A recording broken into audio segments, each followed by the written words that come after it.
L'enlèvement de l'Église. Chrétiens et chrétiennes, bonjour. Voici un sujet très discuté dans le monde chrétien. L'enlèvement de l'Église. Notre bienheureuse et glorieuse espérance. Est-elle avant, pendant ou après la grande tribulation? C'est le grand sujet. C'est le futur plus grand événement planétaire à venir, où des millions de personnes vont disparaître soudainement. Beaucoup n'y croient pas.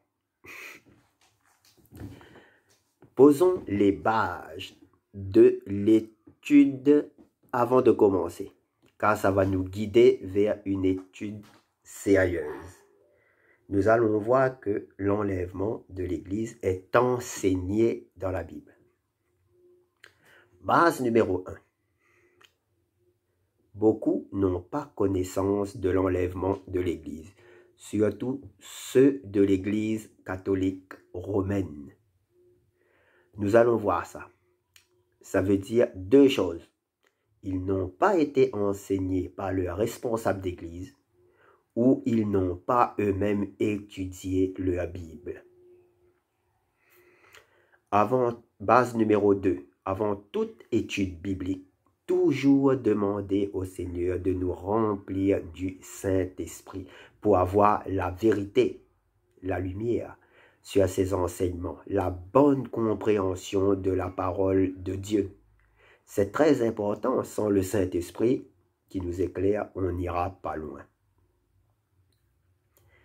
Base numéro 3, grande confusion à propos d'Israël et l'Église. Attention, c'est pas la même chose. Il y a une confusion là-dessus. On confond ce qui est dit pour Israël dans la Bible et ce qui est dit pour l'Église.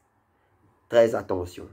Israël a une identité différente de l'Église. Ce sont deux chemins différents qu'il ne faut pas mélanger. La parole nous enseigne que l'Église n'est pas la continuation d'Israël, mais qu'elle est une parenthèse qui commence à la 69e semaine de Daniel et qui se termine à l'enlèvement de l'Église avant la grande tribulation. La dernière semaine, la 70e semaine, étant la grande tribulation qui durera 7 ans. Voilà le livre de Daniel.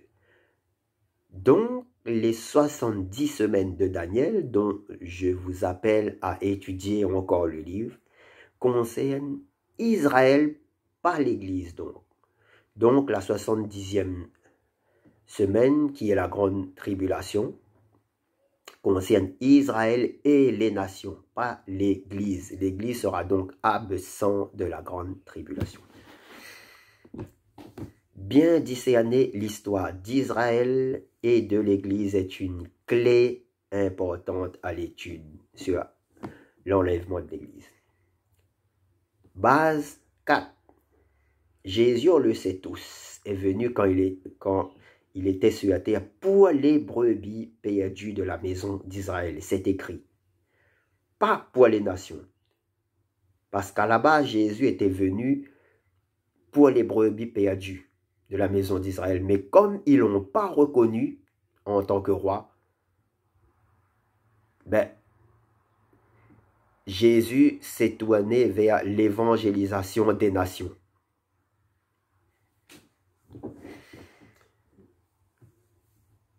Israël était encore sous la loi et Jésus était vu comme un grand prophète. L'Église était un mystère à l'époque, dans l'Ancien Testament, révélé à l'apôtre Paul bien plus tard, dans le Nouveau Testament. L'Église était donc un mystère qui n'était pas encore révélé dans l'Ancien Testament. Jésus n'a jamais révélé l'Église aux apôtres dans l'Ancien Testament. Base numéro 5. N'oublions pas que nous sommes sous la grâce en ce moment et non sous la loi. Nous sommes dans le temps de l'Église jusqu'à son enlèvement. On est à un peu plus de 2000 ans depuis la fin de la 69e semaine de Daniel et jusqu'à son enlèvement, un peu plus de 2000 ans. Il y a une différence entre enlèvement de l'Église, la base numéro 6. Il y a une différence entre enlèvement de l'Église et le retour du Christ sur la terre en gloire pour instaurer son royaume. Beaucoup mélangent les deux. L'enlèvement se fera dans les airs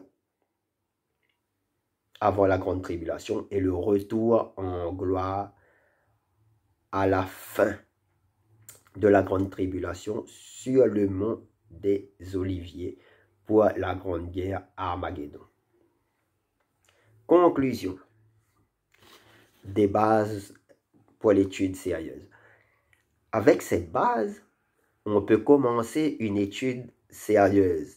Il faut bien comprendre les 70 semaines de Daniel que je vous invite à l'étude. La différence entre ce qui est dit pour Israël et ce qui est dit pour l'Église, entre Israël et le temps de l'Église. La différence entre l'enlèvement de l'Église dans les airs avant de la grande tribulation, où le Seigneur nous dit, il y a plusieurs demeures dans la maison de mon Père, j'irai vous préparer une place afin que là où je suis, vous y soyez aussi dans le ciel. Et le retour en gloire sur la terre de Christ pour la restauration d'Israël, pour la guerre d'Armageddon et pour régner pendant 1000 ans.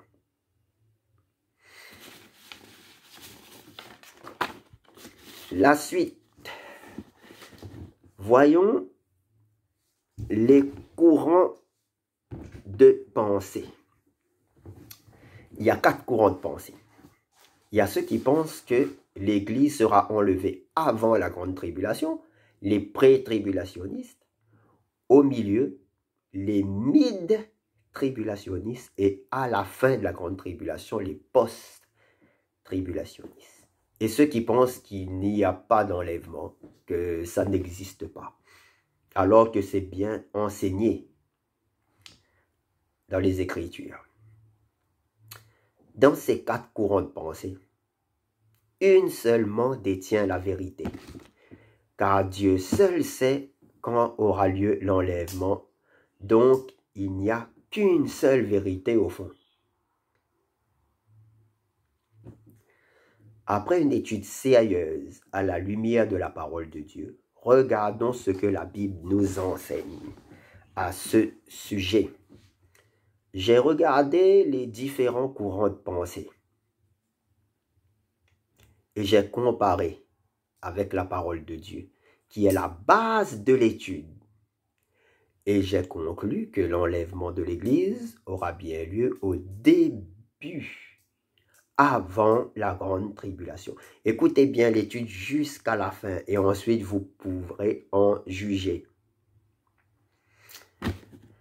Qu'est-ce que l'enlèvement de l'Église? C'est un mystère révélé par l'apôtre Paul dans Corinthiens et Thessaloniciens. Regardons les 2 passages importants à ce sujet. Dans 1 Thessaloniciens 4, versets 13 à 18. 1 Thessaloniciens 13. Alors, lisons. Nous ne voulons pas, frères et sœurs, que vous soyez dans l'ignorance au sujet de ceux qui sont morts, afin que vous ne soyez pas dans la tristesse comme les autres qui n'ont pas d'espérance. En effet, si nous croyons que Jésus est mort et qu'il est ressuscité, nous croyons aussi que Dieu ramènera par Jésus et avec lui ceux qui sont morts. Voici ce que nous vous déclarons d'après la parole du Seigneur. Nous les vivants, restés pour le retour du Seigneur. Nous ne devancerons pas ceux qui sont morts. En effet, le Seigneur lui-même, un signal donné à la voix d'un archange et au son de la trompette de Dieu, descendra du ciel, et ceux qui sont morts en Christ ressusciteront d'abord. Ensuite, nous qui serons encore en vie, nous serons tous ensemble enlevés avec eux sur les nuées à la rencontre du Seigneur dans les airs. Et ainsi, nous serons toujours avec le Seigneur. Encouragez-vous donc les uns les autres par ces paroles, la bienheureuse espérance. Un autre grand chapitre aussi traite de l'enlèvement qui est 1 Corinthiens 15 de 50 à 54. 1 Corinthiens 15 de 50 à 54.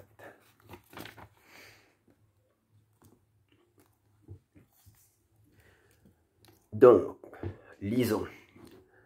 Ce que je veux dire, frères et sœurs, c'est que notre nature actuelle ne peut pas hériter du royaume de Dieu. Notre corps normal. Et que ce qui est corruptible n'hérite pas non plus de l'incorruptibilité. Voici, je vous dis un mystère, le mystère révélé de l'Église par l'apôtre Paul. Nous ne mourrons pas tous, mais tous nous serons transformés en un instant, en un clin d'œil au son de la dernière trompette. La trompette sonnera. Alors les morts ressusciteront incorruptibles et nous serons transformés. Il faut en effet que ce corps corruptible revête l'incorruptibilité et que le corps mortel revête l'immortalité. Lorsque ce corps corruptible aura revêtu l'incorruptibilité et que ce corps mortel aura revêtu l'immortalité, alors s'accomplira cette parole de l'Écriture. La mort a été engloutie dans la victoire. Mort, où est ton aiguillon? Enfer, où est ta victoire? Ces deux lettres adressées par l'apôtre Paul aux églises de Thessalonique et de Corinthe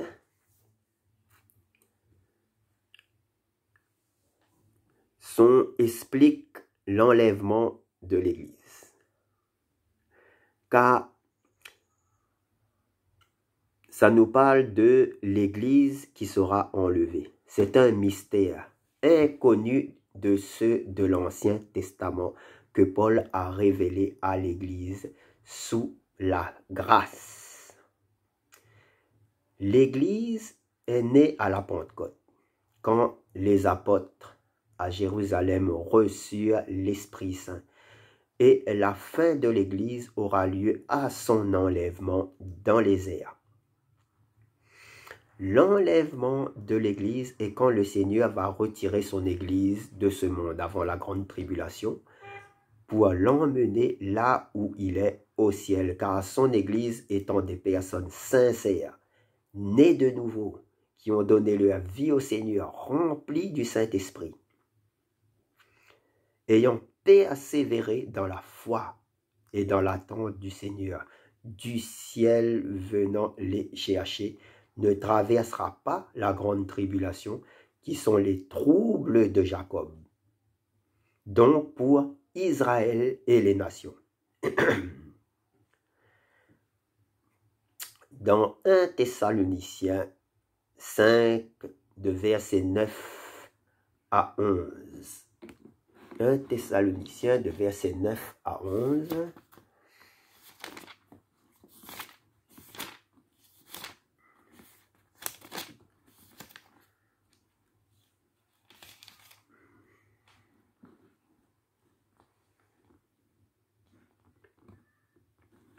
En effet, Dieu ne nous a pas destinés à la colère, à la grande tribulation, mais à la possession du salut par notre Seigneur Jésus-Christ, qui est mort pour nous, afin que soit que nous veillions, soit que nous dormions, nous vivions ensemble avec lui. C'est pourquoi encouragez-vous les uns les autres et édifiez-vous mutuellement comme vous le faites déjà. On parle encore de la bienheureuse espérance. Édifiez-vous mutuellement, encouragez-vous.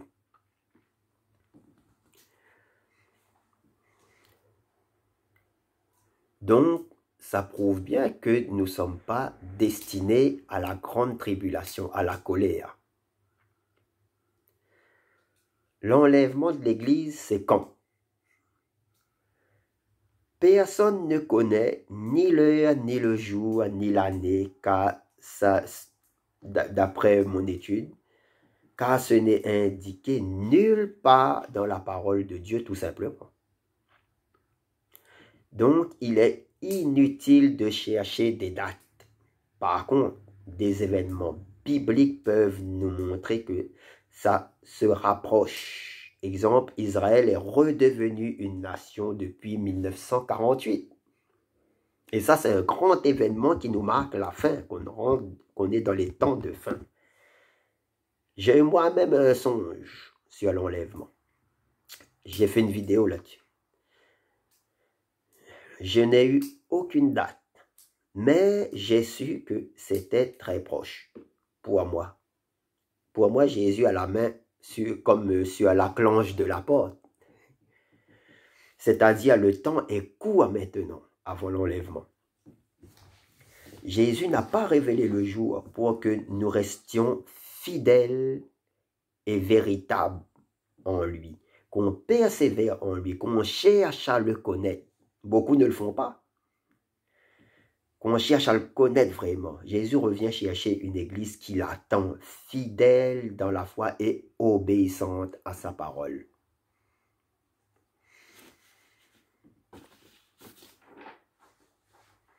Passons à la suite. Passons maintenant à l'argumentation. On y est. Pourquoi l'enlèvement de l'Église avant la grande tribulation? Commençons.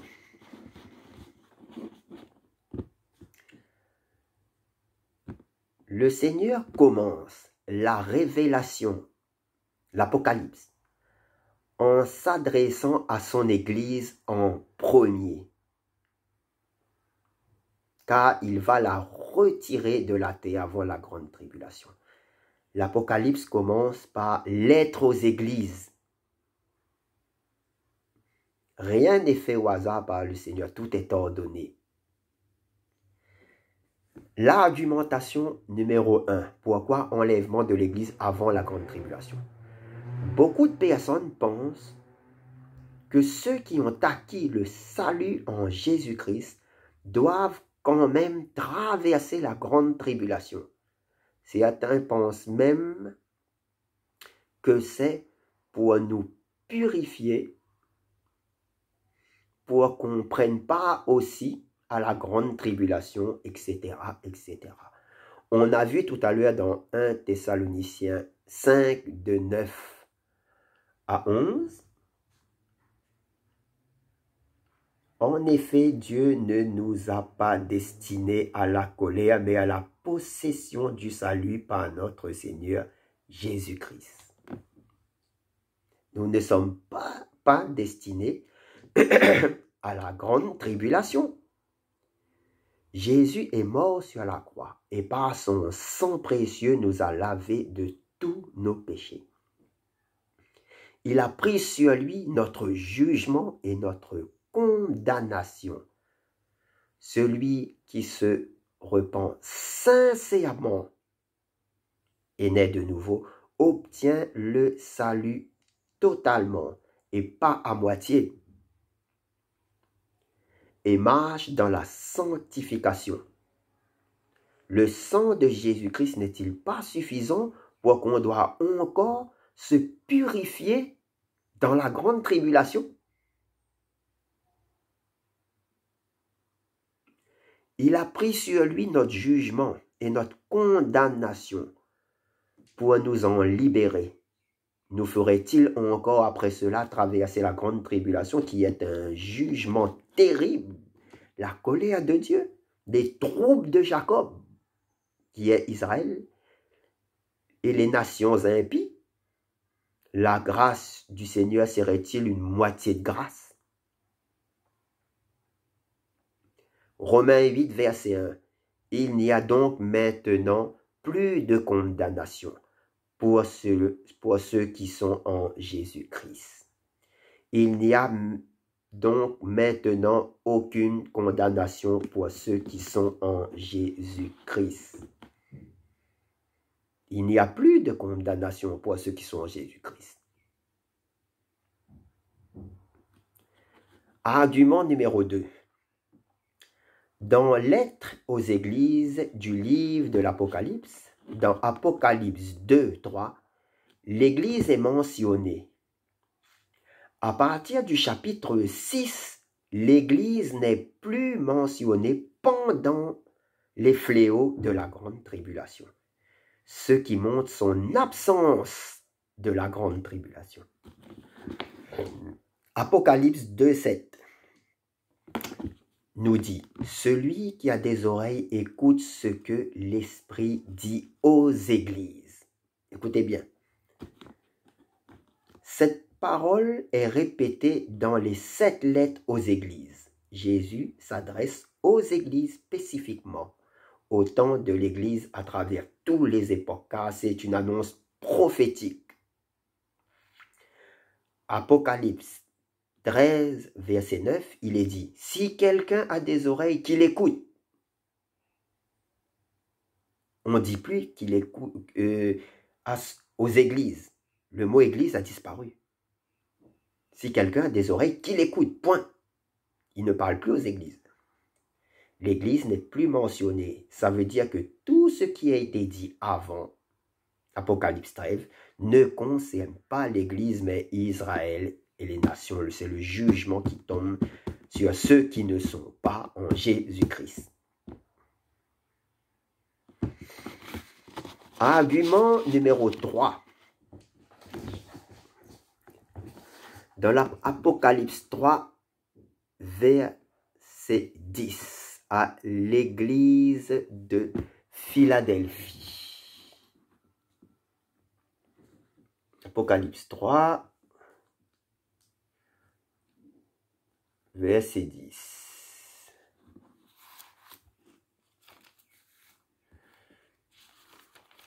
Apocalypse 3, verset 10. Parce que tu as gardé mon ordre de persévérer, je te garderai aussi à l'heure de la grande tentation qui va venir sur le monde entier pour mettre à l'épreuve les habitants de la terre. Cette parole s'adresse à l'église de Philadelphie, L'heure de la tentation est la grande tribulation. Je te garderai vient du mot grec ek, qui veut dire de bénéficier d'une protection en dehors de la grande tribulation. Donc, nous serons en dehors de la grande tribulation. Dans le ciel, dans Jean 14, 2 à 3, nous le précise. L'église de Philadelphie est prophétiquement l'église type de l'enlèvement. C'est l'une des seules églises avec celle de Smyrne qui n'ont pas eu de remarque de la part de Jésus-Christ, qui disait « mais ce que j'ai contre toi ». Et dans ces deux églises, il n'y a pas de « mais ce que j'ai contre toi ». Ici, voilà l'espérance bénie des saints, l'attente bienheureuse de notre Seigneur Jésus-Christ dans la persévérance et dans la sanctification, qu'il va venir nous enlever et nous amener au ciel avant la grande tribulation. Argument numéro 4. Apocalypse 4, verset 1. La première voix dit à Jean, monte ici. C'est l'enlèvement symbolique de l'Église. après que Jésus ait parlé aux 7 églises qui représentent prophétiquement toutes les églises depuis sa création jusqu'à son enlèvement. L'église étant enlevée, le temps de la grâce est fini. Et quand le temps de la grâce est fini, il va falloir payer au prix du sang son salut. Pour beaucoup, argument numéro 5. 2 Thessaloniciens 2, 6, 7, 8. Qui nous dit « Celui qui le retient ». Qui retient l'apparition de l'Antichrist? Qui empêche l'Antichrist de paraître sur cette terre? L'Antichrist est le cavalier blanc dans Apocalypse 6, verset 2. Je vis apparaître un cheval blanc, celui qui le montait avait un arc, une couronne lui fut donnée, et il partit en vainqueur pour remporter la victoire. L'arc est le symbole des ennemis d'Israël. Dans Ézéchiel 39, j'abattrai ton arc. C'est l'Antichrist. L'Antichrist imite le Seigneur. Il arrive sur un cheval blanc. Au retour en gloire du Seigneur, le Seigneur aussi arrive sur un cheval blanc. Dans les études bibliques, on l'appelle le singe de Dieu, car il cherche toujours à copier Dieu. Et ce cavalier blanc du début de l'Apocalypse, c'est lui qui arrive.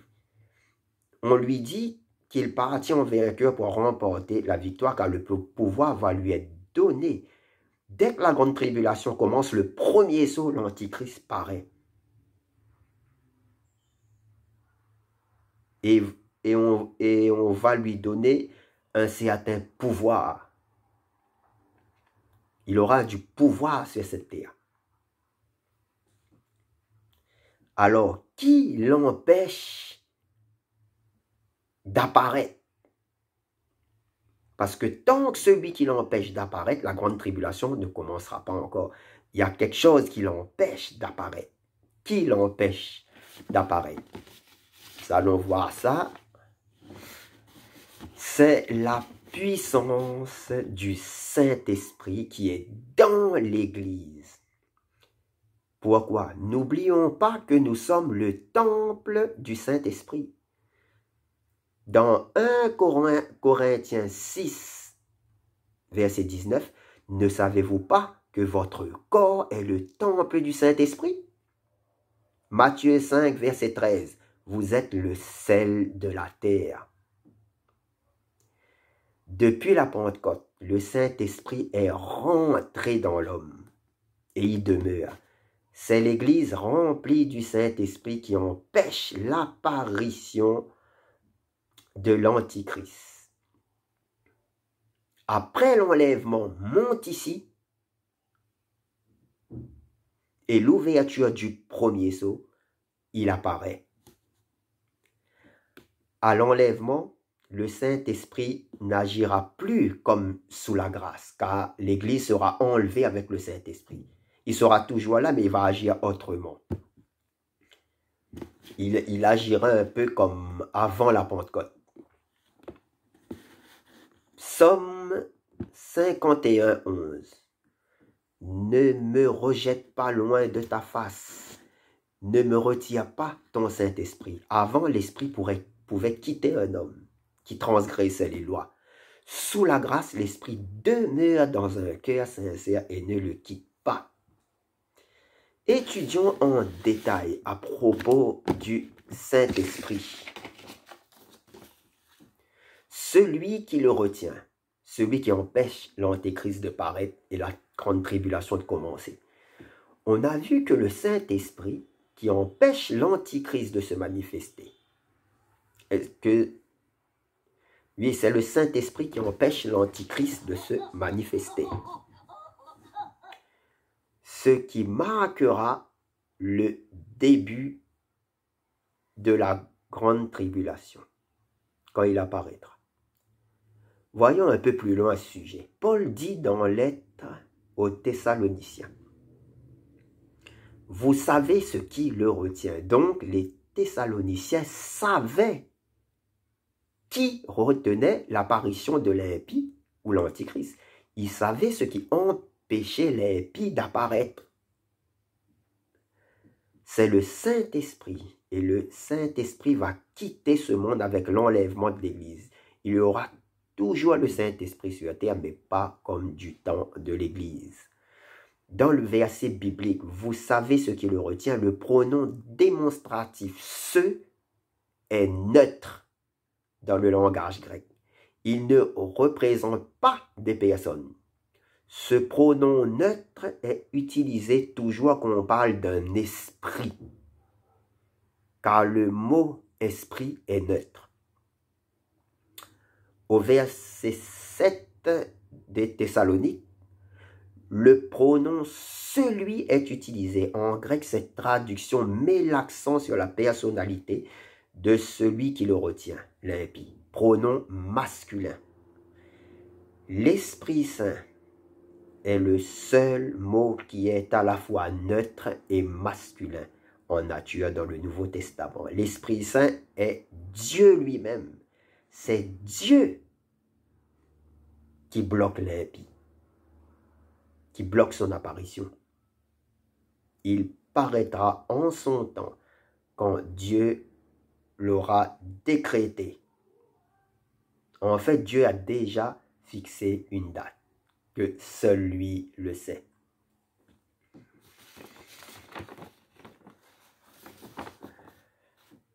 Dans l'Ancien Testament, Dieu le Saint-Esprit agissait globalement pour retenir les élans du mal. Dans Genèse 6, verset 3, dans Isaïe 59, de 15 à 21, Dieu le Saint-Esprit était omniprésent sur la terre.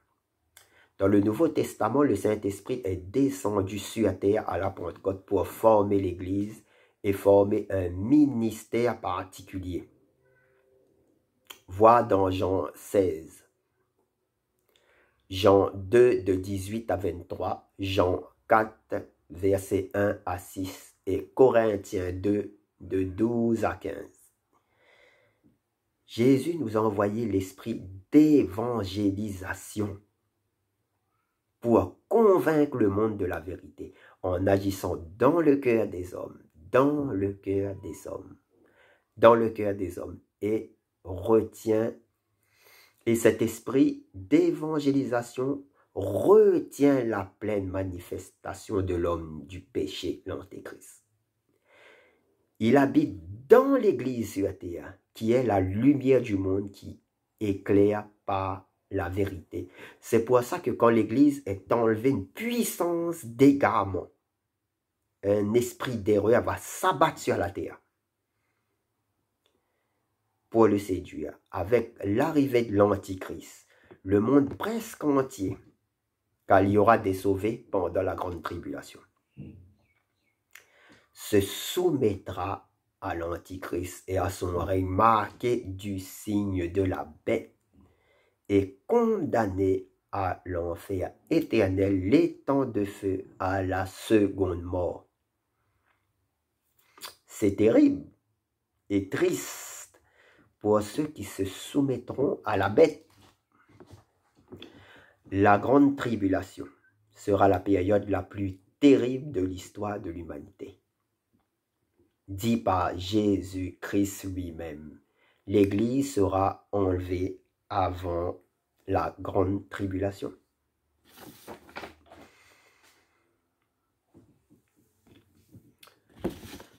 Argumentation numéro 6. Un grand argument, un sujet aussi très controversé, les 24 vieillards de l'Apocalypse, ou les 24 anciens. Toutes sortes d'interprétations possibles ont été créées à ce sujet. Qui sont-ils? C'est l'Église enlevée. Écoutez pourquoi. En Apocalypse 4, verset 4. Apocalypse 4, verset 4.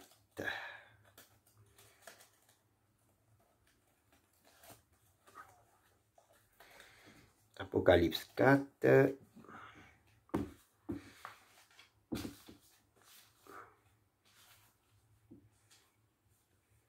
Apocalypse 4, verset 4. Autour du trône se trouvaient 24 trônes. Et sur ces trônes, 24 anciens étaient assis. Ils étaient habillés de vêtements blancs et portaient des couronnes d'or sur la tête. C'est la première fois dans les Saintes Écritures qu'apparaissent les 24 vieillards.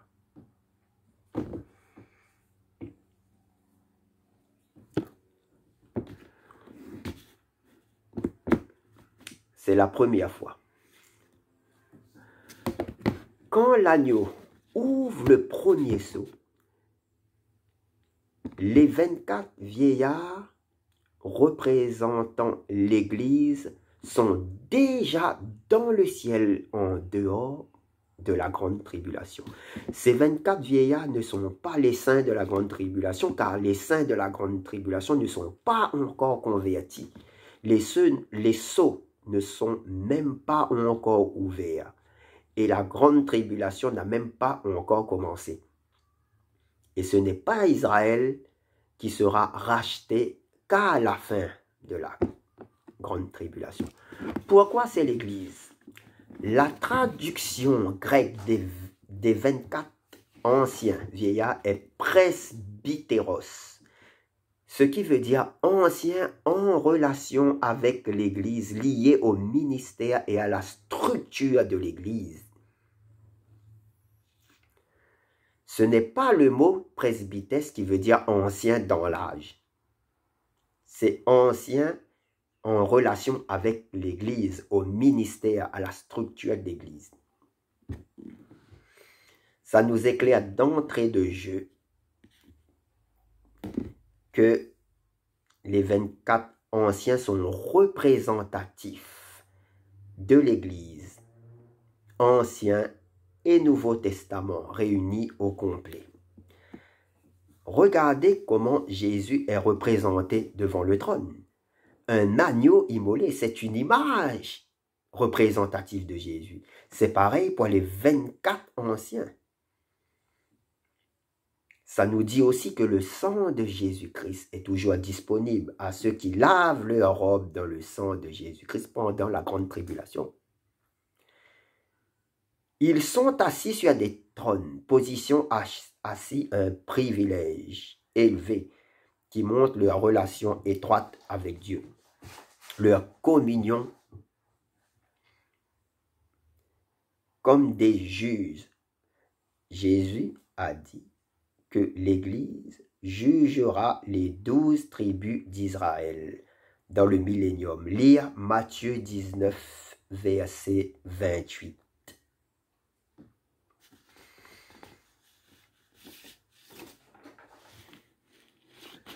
Ensuite, ils ont des couronnes d'or sur la tête. Aucun ange, ni archange, dans les Saintes Écritures ont des couronnes. Les anges et archanges sont au service direct de Dieu, des exécutants. Les couronnes sont des récompenses pour les fidèles du corps de Christ, des hommes et des femmes. Traduit par Stéphanos, qui veut dire couronne des vainqueurs. C'est pour l'Église. Il y a 4 types de couronnes de récompense: de justice, de gloire, de vie et d'incorruptibilité, qui sont tous liés à la récompense des fidèles. Apocalypse 2,10. Sois fidèle jusqu'à la mort et je te donnerai la couronne de vie. Lettre à l'Église de Smyrne. Les couronnes sont donc pour l'Église de Jésus-Christ. La couronne diadéma est la couronne du roi des rois, spécialement dédiée à Jésus-Christ, réservée uniquement à lui seul. Il l'a à son retour en gloire sur la terre, sur le mont des Oliviers. Ensuite, ils ont des vêtements blancs qui sont les œuvres justes des saints de l'Église associées à la pureté, à la sainteté, à la justice. Lors de la transfiguration, Jésus glorifié, chef de l'Église, apparaît d'une couleur blanche, lumineuse et éclatante. Ensuite, il chante un cantique nouveau dans Apocalypse 5, verset 9. Apocalypse 5, verset 9. Donc, Apocalypse 5, verset 9.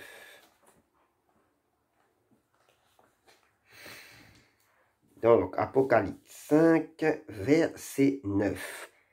Il chantait un cantique nouveau en disant, « Tu es digne de prendre le livre et d'en ouvrir les sceaux, car tu as été offert en sacrifice et tu as racheté pour Dieu par ton sang des hommes de toute tribu, de toute langue, de tout peuple et de toute nation. Tu as fait d'eux des rois et des prêtres pour notre Dieu, et ils régneront sur la terre. » Et ils régneront sur la terre. Les anges n'ont pas besoin d'être rachetés car ils n'ont pas péché. Ils ne connaissent pas le péché. Qui a été racheté par le sang de Jésus-Christ? Les saints nés de nouveau de l'Église de Jésus-Christ. L'agneau ici est adoré par les 24 anciens comme rédempteur, racheté par le sang de Jésus-Christ des êtres humains, hommes, femmes comme toi et moi. C'est l'Église.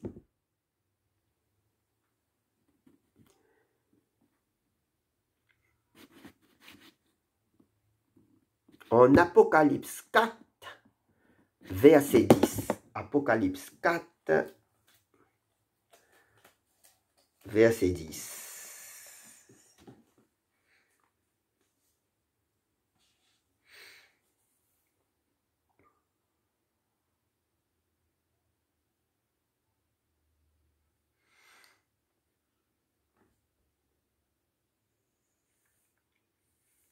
En Apocalypse 4, verset 10, ils jetèrent leur couronne.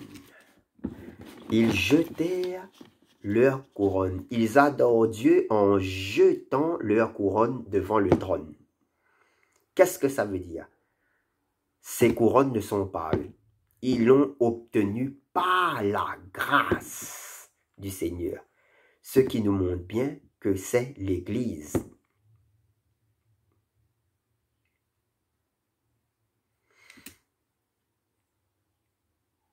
Les 24 anciens disent à Jean, ce sont ceux qui viennent de la grande tribulation. Ils parlent d'une foule immense de la vision de Jean. Donc, les 24 anciens, eux, ne sont pas de la grande tribulation. Ils se différencient de la foule qu'ils disent que ça vient de la grande tribulation. Donc, les 24 anciens sont différents de la grande foule qui viennent de la grande tribulation. Donc, les 24 anciens, c'est l'Église et cette grande foule, ce sont les rachetés de la grande tribulation. Un autre grand argument, les trompettes. On mélange la trompette de l'enlèvement de l'Église et celle de la 7e trompette de la grande tribulation à la fin. C'est aussi un sujet très, très discuté. Il y a 3 sortes de trompettes. Il y a les trompettes divines, angéliques et humaines dans l'Écriture.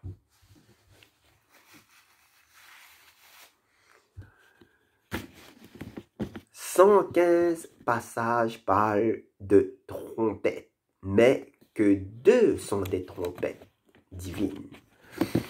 Aucun verset ne dit que la dernière trompette dans Corinthiens 15, 52 et Thessaloniciens,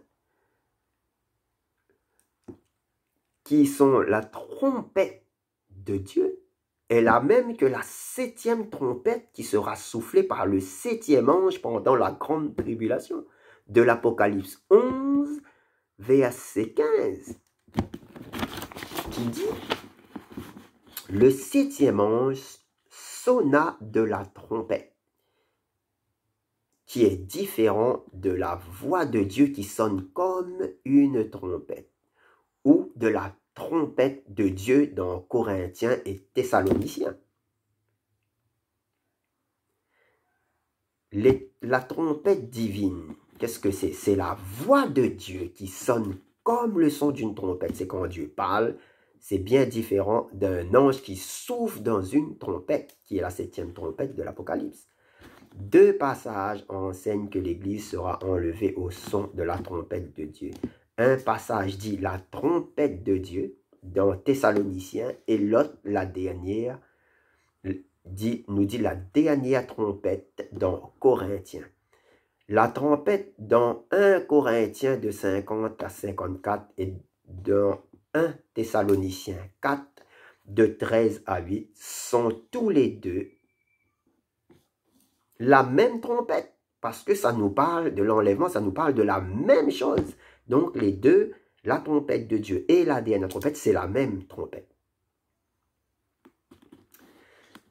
Ces 2 écrits, Corinthiens et Thessaloniciens, parlent de la même chose. C'est écrit pour les croyants de l'Église de Corinthe et de Thessalonique. La résurrection, l'espérance des saints, pour l'enlèvement au son de la voix de Dieu. En plus, la 7e trompette, en Apocalypse 11, verset 15, annonce le 3e malheur, les derniers fléaux, qui n'a rien à voir avec la trompette de l'enlèvement, qui annonce la fin de l'attente et l'accomplissement de la bienheureuse rencontre avec le Seigneur Jésus-Christ, et la fin de la grâce sur la terre. Nulle part il est écrit que Jésus-Christ revient enlever son Église à la 7e trompette de sonner par l'ange à la fin de l'Apocalypse. La dernière trompette de Dieu de l'apôtre Paul ressemble étrangement à la première trompette de Dieu au mont Sinaï. Voir le livre de l'Exode. C'est la première référence à la trompette divine. La voix, son de la trompette venait de Dieu sur le mont Sinaï, qui se trouve au passage en Arabie Saoudite, pas en Égypte. Beaucoup nous disent aujourd'hui que le mont Sinaï se trouve en Égypte, c'est faux. Car Moïse a reçu les tables de la loi après la traversée de la mer Rouge, à partir de la plage Nouéba. Donc, le mont Sinaï ne peut être qu'en Arabie Saoudite. Quand on compare mont Sinaï et enlèvement, on peut voir comme un parallèle. Moïse fit sortir le peuple du camp pour rencontrer Dieu. Une image de l'Église qui va à la rencontre de Jésus-Christ, Yeshua. Comme un prémisse, une ombre de ce qui allait se passer dans le futur. L'Éternel descendu sur la montagne ressemble à Jésus-Christ qui descend du ciel dans les airs en hauteur pour rencontrer son Église. Moïse monte au sommet. Jean monte ici dans l'Apocalypse. L'Église qui monte à la rencontre du Seigneur. Il y a comme un parallélisme entre les deux situations. La dernière trompette de l'Ancien Testament est en Zacharie 9, 14 et se réfère à la trompette de Dieu. Aussi, en Hébreux 12, 18 et 26. Lui dont la voix ébranla la terre. C'est la voix de l'Éternel qui sonne comme une trompette. Ce n'est pas un ange qui souffle dans une trompette, c'est différent. Donc, la trompette de l'enlèvement, c'est pas du tout la 7e trompette soufflée par un ange pour les fléaux de fin de l'Apocalypse.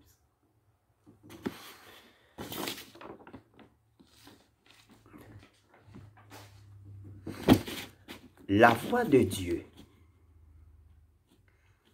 comme je viens de le dire, n'est pas le son d'une trompette soufflée par un ange, ni par des hommes. Elle est une voix qui sonne comme le son d'une trompette. Donc la trompette de l'enlèvement n'est pas la 7e trompette soufflée par l'ange, c'est différent. Argument numéro 8. On a remarqué qu'il existe 2 types de mer dans Apocalypse. En Apocalypse 4, 6, devant le trône, il y a aussi une mer de verre qui a la transparence du cristal. Et les 24 vieillards sont là, l'église est là. Et en Apocalypse 15, verset 2, une mer de verre mêlée de feu. Et ceux qui avaient vaincu la bête, son image et le nombre de son nom, les rachetés de la grande tribulation, étaient debout sur cette mer, tenant des armes de Dieu. L'Église est assise sur une mer de verre qui a la transparence du cristal. Les rachetés de la grande tribulation sont debout sur une mer de verre mêlée de feu. On voit bien 2 époques différentes, 2 contextes différents. Le temps de l'Église et la grande tribulation.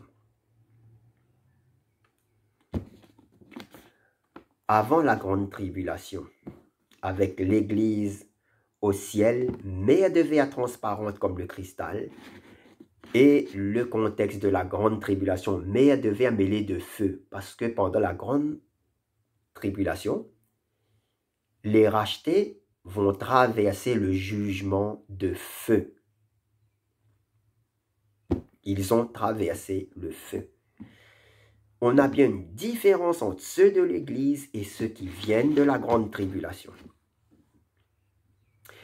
Petit aparté, il y a une différence entre tribulation de Paul, qui sont des attaques de Satan contre les disciples de Christ, et la grande tribulation, qui sont les jugements envoyés sur ce monde par Dieu lui-même. Beaucoup se trompent quand Paul dit « j'ai pas avec vous aux tribulations », pensent que les chrétiens vont traverser la grande tribulation. Non. Croyez que l'Église va traverser la grande tribulation. C'est faux, c'est une mauvaise compréhension. Argument numéro 9, il y a eu des prémices à l'enlèvement de l'Église. Dans l'Ancien Testament, 2 grands personnages, Élie et Enoch, ont été enlevés au ciel. Dans Genèse 5, 22 à 24. Ainsi qu'Élie. C'est une image type de l'enlèvement, un prémisse pour annoncer ce qui vient. En plus, l'enlèvement d'Enoch est avant le déluge de Noé, comme l'Église sera enlevée avant la grande tribulation, avant les troubles de Jacob qui sont Israël. Jacob, ça veut dire Israël. Les troubles de Jacob sont pour Israël, pas pour l'Église. Argument numéro 10. Certains pensent que le mystère dont parle la Bible à la fin de la grande tribulation est le mystère de l'enlèvement de l'Église. C'est faux. Car ce mystère de l'enlèvement a déjà été révélé par l'apôtre Paul dans 1 Corinthiens 15, 51. Donc ce n'est plus un mystère.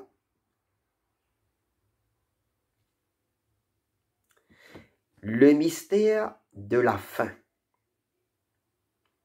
est le mystère du royaume de Dieu. C'est autre chose.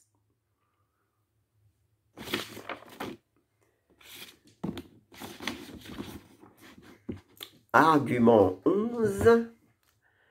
Certains pensent que dans Apocalypse 12, 6, et la femme s'enfuit dans le désert, cette femme qui s'enfuit dans le désert, c'est l'Église. C'est faux. Car l'Église chrétienne n'est pas en mesure d'exécuter le commandement de fuir dans le désert. Jésus dit que ceux qui seront instruits à fuir dans le désert sont les croyants de Judée et d'Israël.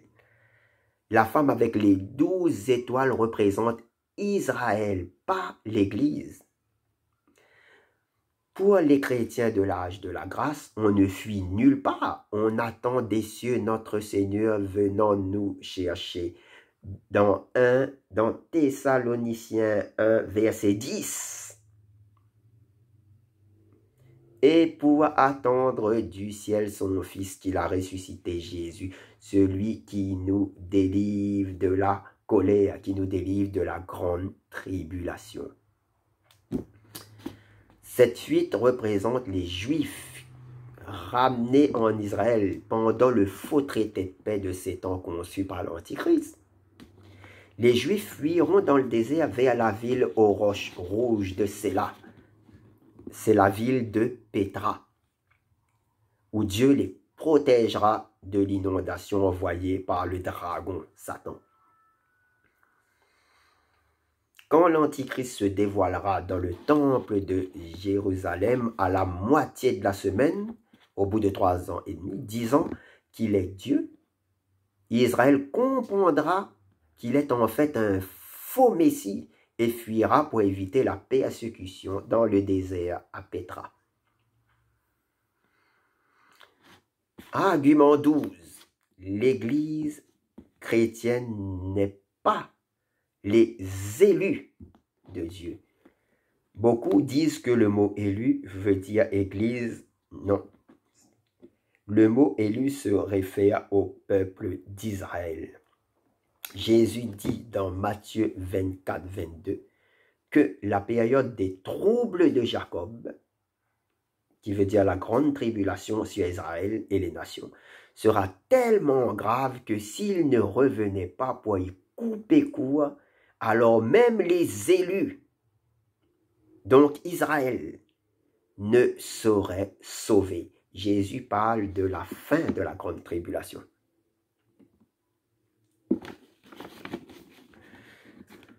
Le retour pour y couper court est le jour du Seigneur. Et dans Apocalypse 19, 14, regardez où est l'Église ce jour-là.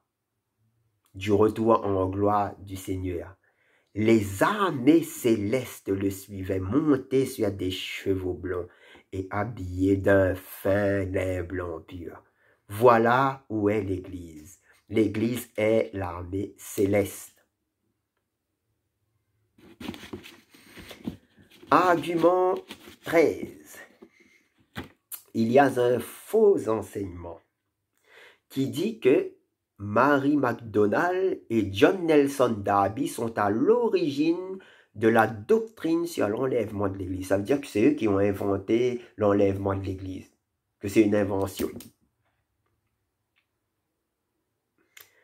que ce n'est pas biblique. C'est faux, car la Bible nous enseigne l'enlèvement de l'Église. Ça n'a pas été inventé, c'est enseigné noir sur blanc. Ils n'ont fait que confirmer ce qui était déjà écrit.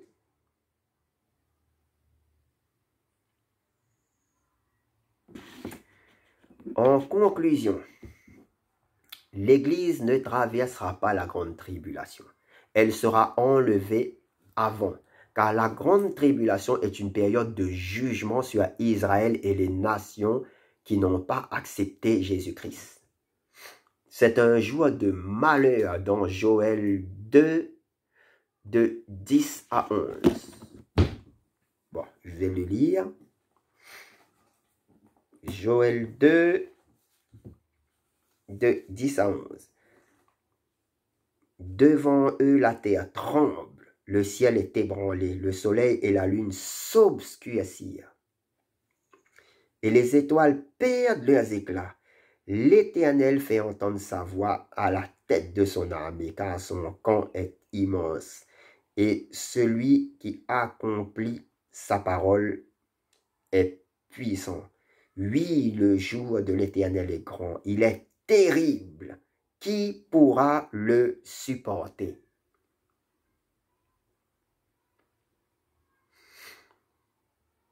Dieu enverra une puissance d'égarement pour ceux qui ont cru au mensonge sont condamnés.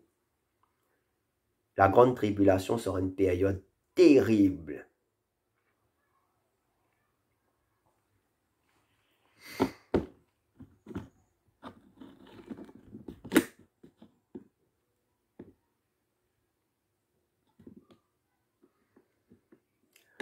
En 2 Thessaloniciens 2, 11 à 12.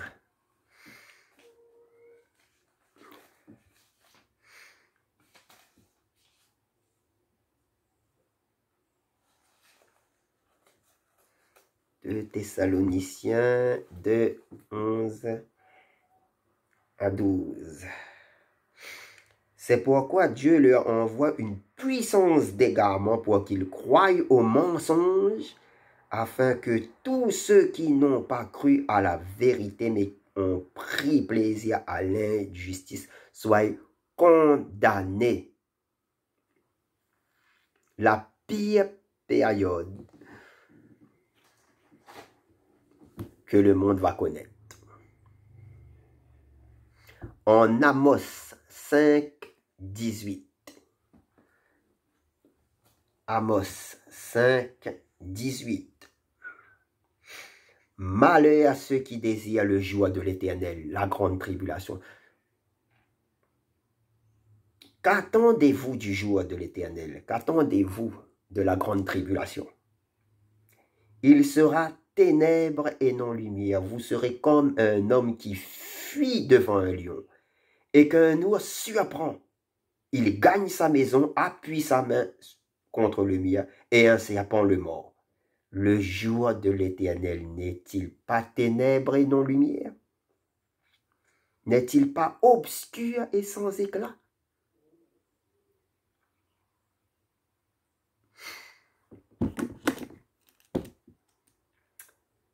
Apocalypse 6, 17. Apocalypse 6,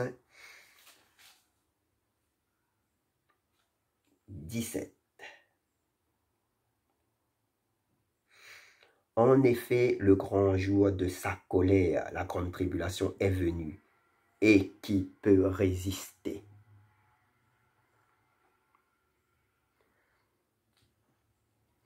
L'Église ne peut pas être là. C'est réservé à ceux qui n'ont pas cru en Jésus.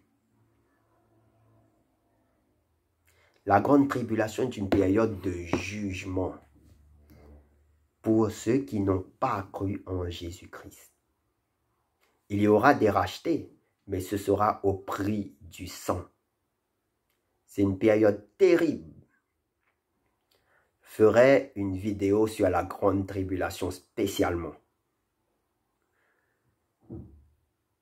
Jésus revient comme l'étoile du matin pour l'Église. En Apocalypse 22, 16. Apocalypse 22, 16. Moi, Jésus, j'ai envoyé mon ange pour vous attester ces choses dans les églises. Je suis le rejeton de la racine de David et son descendant, l'étoile brillante du matin. Quand il revient à l'enlèvement de l'église, nous chercher, il revient en tant qu'étoile du matin.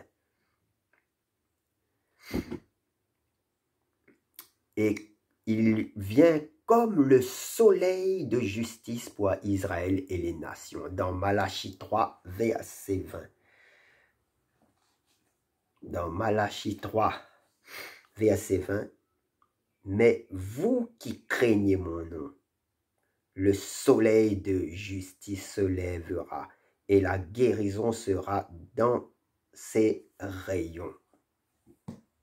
Il ne revient pas de la même manière pour l'Église et pour ceux de la grande tribulation. À ceux qui attendent du ciel le Seigneur dans la persévérance, disent Amen, viens Seigneur Jésus. Alléluia. Que Dieu vous bénisse.